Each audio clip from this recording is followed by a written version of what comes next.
Hello everyone. I hope आप सभी लोग बहुत अच्छे होंगे और उतनी ही अच्छे तरीक़ों से आप लोग का पढ़ाई भी चल रहा होगा। तो आज की इस वीडियो के माध्यम से हम लोग देखने वाले हैं कि जो आकलन परीक्षा हो रहा है, आकलन बेसलाइन आकलन हो रहा है, वो एक्चुअल में किस से किस क्लास के बीच में हो रहा है। तो मैं आपको बता दूं कि जो बेसलाइन आकलन है वो कक्षा पहली से लेकर कक्षा 8वीं तक के बच्चों के लिए हो रहा है ना। ठीक है, फिर देख लेते हैं कि एक्चुअल में ये आकलन होता क्या है, आकलन क्यों किया जा रहा है। तो देखो, इसमें आकलन यहाँ स्पष्ट तौर पर लिख दिया गया है कि ये क्या है।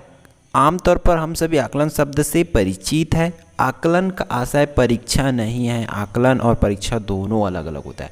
मीन्स इसमें आकलन में बस आंका जाएगा कि बच्चे कितना है, मतलब बच्चे किस लेवल तक है, उसको किस लेवल कैसे पढ़ाना पड़ेगा, वो पढ़ना सीखे है नहीं सीखे है, सीख गए तो अब उसको क्या सिखाना है। इन सब चीज़ के आकलन के लिए ही ये बेसलाइन आकलन किया जा रहा है। क्लियर है। ये यदि आपके बच्चे कक्षा पहली से और कक्षा 8वीं के बीच में है तो उसको ये एग्ज़ाम, ये आकलन परीक्षा बेसलाइन आकलन देने के लिए ज़रूर प्रोत्साहित करें। फिर अगला आ जाता है आकलन के प्रकार। एक्चुअल में आकलन कितने प्रकार के होते हैं। अब टीचर लोग को टारगेट दे दिया गया है कि आप लोग को बेसलाइन आकलन लेना है, उसके बाद आप बच्चों को उस हिसाब से पढ़ाना है करके।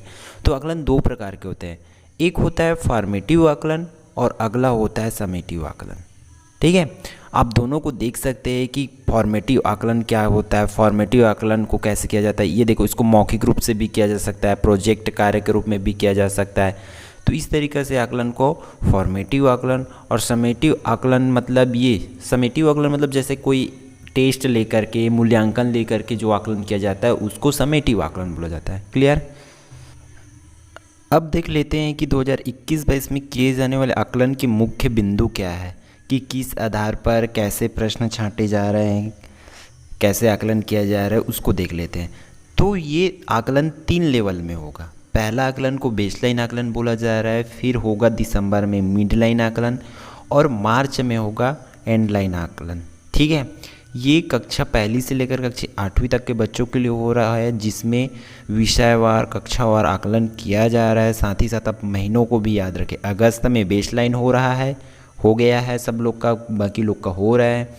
दिसंबर में होगा फिर मिड लाइन आकलन और मार्च में होगा एंड लाइन आकलन।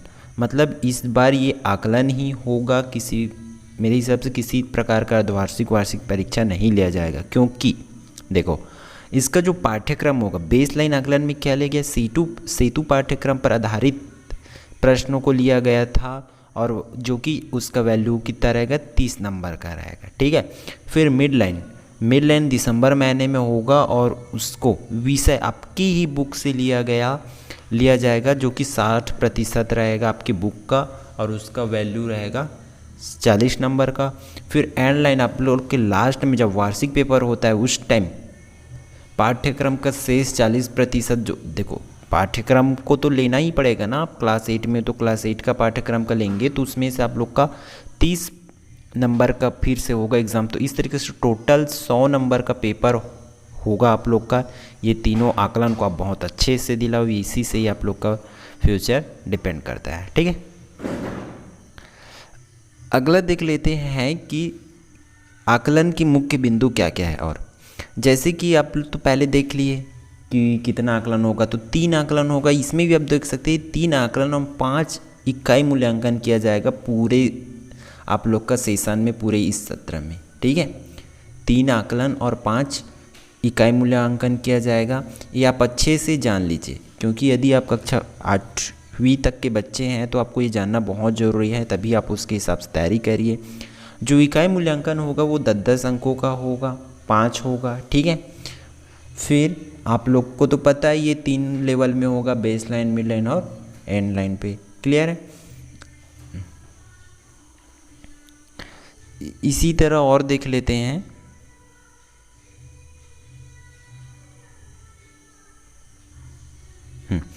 आकलन हेतु प्रश्न पत्र का निर्माण कैसे किया जाता है उसको देख लेते हैं। प्रत्येक कक्षा के लिए एक प्रश्न पत्र बनाया जाएगा जिसमें 3 खंड होंगे।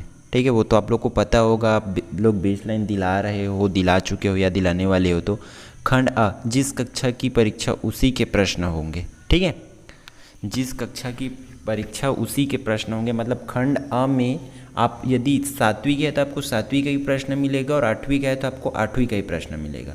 फिर खंड ब में जाएगा तो उससे 2 स्तर नीचे, जैसे कि आप 8वीं के हैं तो आपको 6वीं का प्रश्न मिलेगा, ठीक है।